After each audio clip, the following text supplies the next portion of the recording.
राहुल गांधी ने इस पक्ष को समझा और जो अति पिछड़े आरक्षण की राजनीति से के दायरे से व्यवहारिक रूप से बाहर ही थे, केवल केवल औपचारिक रूप से ही उसमें शामिल थे, लेकिन व्यवहारिक रूप से बाहर थे, उन सबको वो उसके बीच में ले आए हैं उसको। अब अति पिछड़ों को जो जिन सुविधाओं का उन्होंने वायदा किया है, वो सुविधाएं दूसरी पार्टियों को और दूसरी सरकारों को भी देनी पड़ेंगी।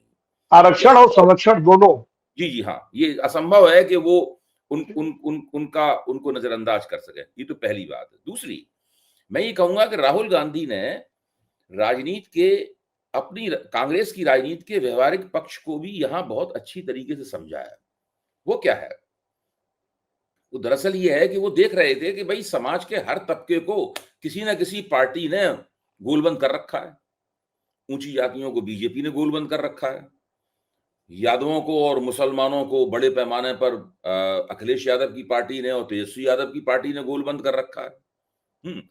सबको कहीं ना कहीं, सब लोग कहीं ना कहीं फिक्स हैं, गोलबंद हैं। सबके अंदर जो राजनीतिकृत, जो पॉलिटिसाइज्ड तत्व हैं हर बिरादरी में, उनकी पार्टी निष्ठाएं हैं, वो जुड़े हुए हैं, और उनको उन पार्टी निष्ठाओं से निकाल लाना, छीनना काफी मुश्किल काम है। और ये वो कई उत्तर प्रदेश में प्रियंका गांधी लगी रही, वो भी इससे पहले लगे रहे, लेकिन वो कर नहीं पाए उसमें।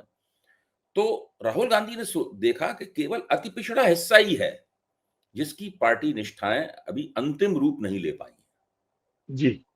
वो नीतीश कुमार को समर्थन करता है, छोटी छोटी पार्टियां हैं, जैसे राजभर की पार्टी है या संजय निषाद की पार्टी है, इस तरह की कई पार्टियों के अंदर वो बिखरा हुआ है, लेकिन उसकी पार्टी निष्ठाएं अभी स्पष्ट नहीं है। केवल समाज में 35 से लेकर 40-45% का ये बड़ा हिस्सा जो है वो ऐसा है कि अगर इसकी निष्ठाएं कांग्रेस जीत ले तो कांग्रेस दोबारा सारे देश के पैमाने पर, और खासतौर से उस इलाके में जो भाजपा का कैचमेंट एरिया कहलाता है, भाजपा का प्रभाव क्षेत्र है, वहां पे दोबारा खड़ी होकर भाजपा की आंख में आंख डालकर कह सकती है कि हमारे पास भी एक अच्छा खासा जनाधार है।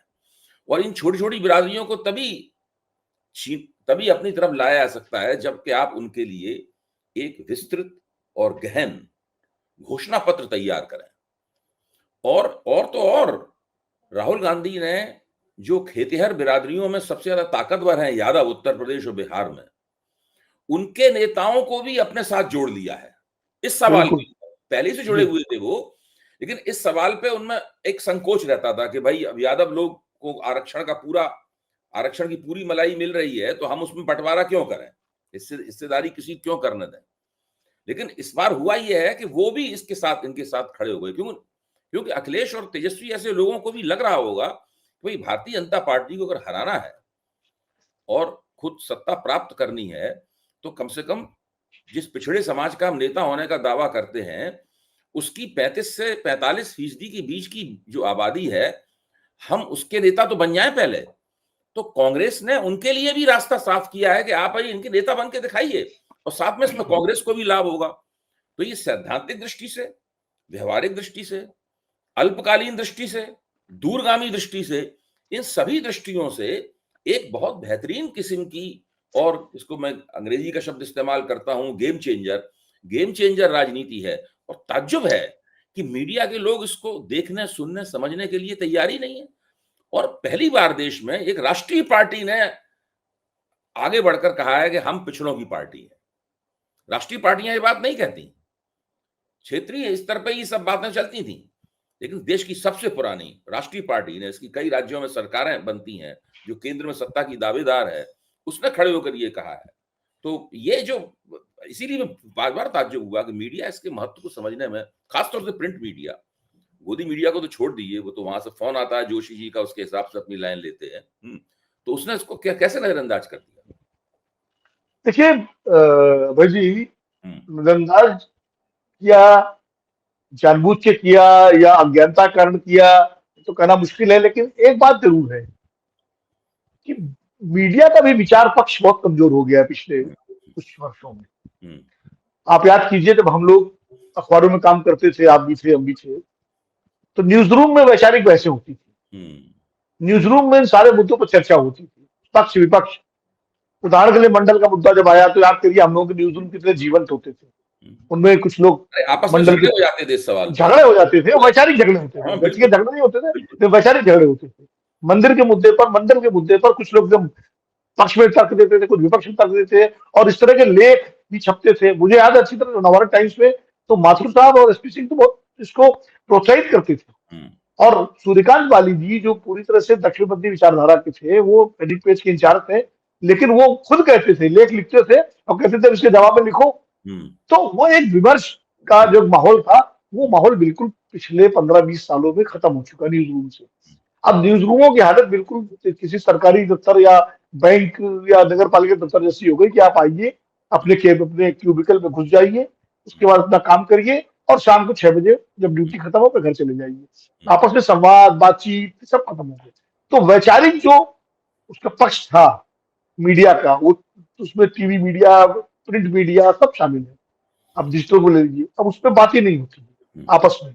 तो एक तो ये बड़ा कारण है कि इन चीजों को का एनालिसिस करना, इनके दूरगामी नतीजों को देख पाना, शायद मौजूदा जो तय करने वाले लोग हैं, जो संपादकों की कुर्सी पर है, चाहे मैंने न्यूज मैनेजर मान लो, वो शायद देख नहीं पा रहे हैं उसको।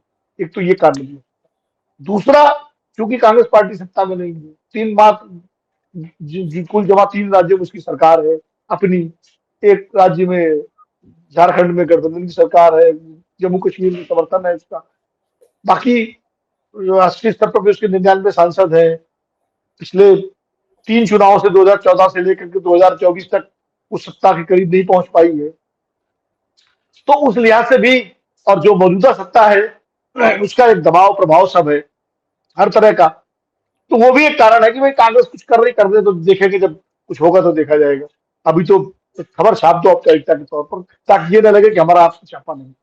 तो ये भी एक उसके पीछे भावना है कि ठीक है यार, अब वहाँ बिहार में कुछ है नहीं इनका, वहां कर रहे हैं क्या है। और राहुल गांधी, कुछ लोग राहुल गांधी को समझ ही नहीं पा रहे हैं। एक बहुत बड़ा तबका ऐसा है बुद्धिजीवियों का और मीडिया में, जो राहुल गांधी को समझ ही नहीं पा रहा। उसके लिए राहुल गांधी की कोई बात लगता है यार ये क्यों बोल दिया, ये क्या है, इससे क्या होगा, इससे तो मतलब राहुल गांधी परंपरागत राजनीति से अलग राजनीति कर रहे हैं। वो अगर वोट चोरी का मुद्दा उठा रहे हैं तो साथ साथ इलेक्शन कमीशन के सामने वो सवाल भी खड़े कर रहे हैं, जिनका जवाब इलेक्शन कमीशन को देना भारी पड़ रहा है। और इलेक्शन कमीशन कोर्स करेक्शन करने पर लग गया। अब देखिए, आनंद के बाद इलेक्शन कमीशन ने जो फैसला किया कि अब आधार को लिंक किया जाएगा, ओटीपी आएगा मोबाइल पर, ये तो सारे तो उसके बाद ही है जो कथित रूप से ताला लगाया जा रहा। ठीक, अच्छी बात है, हम स्वागत करते हैं इस तरह की, लेकिन राहुल गांधी के सवाल उठाने के बाद ही तो किया ना। तो वो उसको वो लोग उस तरह से न देख पा रहे हैं, न देखना चाहते हैं, वो एक कारण है। लेकिन मैं जितना अपनी छोटी सी समझ के आधार पर देख पा रहा हूं, राहुल गांधी भारतीय राजनीति का नया नैरेटिव सेट कर रहे हैं। वो सोशल जस्टिस पार्ट 2 भी नहीं, पार्ट थ्री में इसलिए कर रहा हूं कि मंडल जब लाया गया था तो वो पार्ट 1 था। मंडल का इम्प्लीमेंटेशन और उसके आधार पर राजनीतिक दलों में मंडल की राजनीति का प्रभाव पार्ट 2 है। अब ये पार्ट 3 है। इसका प्रभाव राजनीतिक दलों के साथ साथ समाज पे भी पड़ेगा। और मैं बताऊं आपको, जैसे आपने कहा कि तेजस्वी यादव या अखिलेश यादव को भी उन्होंने एक विंडो दी है, एक रास्ता दिया है। ये उत्तर प्रदेश में तो ये रास्ता लोकसभा चुनाव से खुल गया था। लोकसभा चुनाव में वो तमाम अति पिछड़ी जातियां और दलित जातियां जो तमाम सामाजिक आर्थिक कारणों से, राजनीतिक कारणों से समाजवादी पार्टी के साथ जाने में संकोच करती रही हैं पिछले 10 साल 12 साल से, उन्होंने भी समाजवादी पार्टी के उम्मीदवारों को इसलिए वोट दिया कि राहुल गांधी ने संविधान का मुद्दा उठाया था और जाति जनगणना का मुद्दा उठाया था, और कांग्रेस पार्टी उनके साथ थी। उसका फायदा समाजवादी पार्टी को मिला कि वो भी 37 सीटें जीत सकी और 6 सीटें कांग्रेस जीती। तो ये बात अखिलेश जी को भी समझ में आ गई, ये बात तेजस्वी को भी समझ में आ गई, क्योंकि बिहार में उन्होंने उस तरह से सामाजिक समीकरण के हिसाब से टिकट नहीं बांटी थी, उसका नुकसान हुआ। अब उनको भी समझ में आ गया, इसलिए वो भी इस मुद्दे पर आए। ये बात सही है, वो अपनी जिस जाति जिस समाज से अब आते हैं, वो उसके वर्चस्व को तोड़ना नहीं चाहते, क्योंकि वही उनकी ताकत है। लेकिन राजनीतिक मजबूरी भी है, उनकी राजनीतिक व्यवस्था है। वो जानते हैं इस बात को कि सिर्फ अपने जाति वर्ग, अपने सामाजिक वर्ग और मुसलमानों के वोट से सरकार नहीं बन सकती, जब तक कि कोई और तमाम जातियां इसमें न जुड़े। और इसीलिए अखिलेश जी के लिए भी और तेजस्वी जी के लिए भी कांग्रेस के साथ, राहुल गांधी के एजेंडे के साथ आना राजनीतिक व्यवस्था भी है और जरूरी भी है। इसीलिए कल तेजस्वी यादव वहां पर थे, मुकेश सहनी थे, और ये बात अखिलेश जी भी समझ रहे हैं। राहुल गांधी ने इसको एक लार्जर पर्सपेक्टिव में आप देखें कि अपने सहयोगी दलों के साथ साथ कांग्रेस के रिवाइवल का भी रोड मैप बना दिया है।